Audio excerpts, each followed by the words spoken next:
The procedure of MRI magnetic resonance imaging, ये दरअसल diagnostic radiology technique है जिसको तशखीसी अशाइया टेक्निक कहते हैं।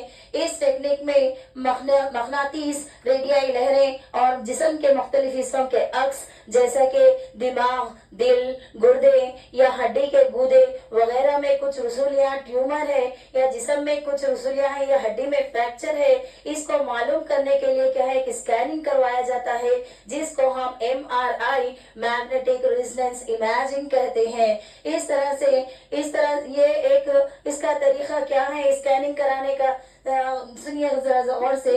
MRI एक बड़ा मगनातीसी दायरवी ट्यूब होता है। इस तरह से मरीज को एक स्ट्रेचर नुमा बिस्तर पर लिटाया जाता है और मगनातीसी ट्यूब में से गुजारा जाता है। इंसान का जिस्म आबी सालिमात से मरबूत होता है, तश्कील पाया हुआ होता है जिसमें 2 हाइड्रोजन मरकजे और प्रोटॉन्स पाए जाते हैं। इस तरह से मगनातीस एक ताकतवर मगनातीसी मैदान पैदा करता है जो इन प्रोटॉन्स को मगनातीसी मैदान की एक सिमत या खत में लाता है। इस तरह से तभी सेकेंड फ्रीक्वेंसी, दूसरा फ्रीक्वेंसी मुख्तसर मुद्दत के लिए शुरू होता है।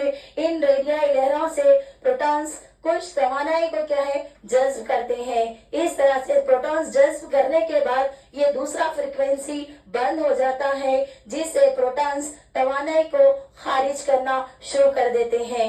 जब तवानाई का इखराज होता है तब क्या है MRI स्कैनर के जरिए हम मुख्तलिफ हिस्सों की शिनाख्त कर सकते हैं। दिमाग, दिल, गुर्दे, फेफड़े, इसमें कहीं गड्ढे, रसूलियां वगैरह हैं तो उसकी हम शिनाख्त कर सकते हैं। इस तरह से क्या है नॉर्मल सेहतमंद खलिए या बीमार खलिए मुख्तलिफ लहरों को खारिज करना शुरू कर देते हैं। इस तरह से हम कंप्यूटर के जरिए एक क्या है हार्ड कॉपी को हासिल कर सकते हैं, इसका अक्स।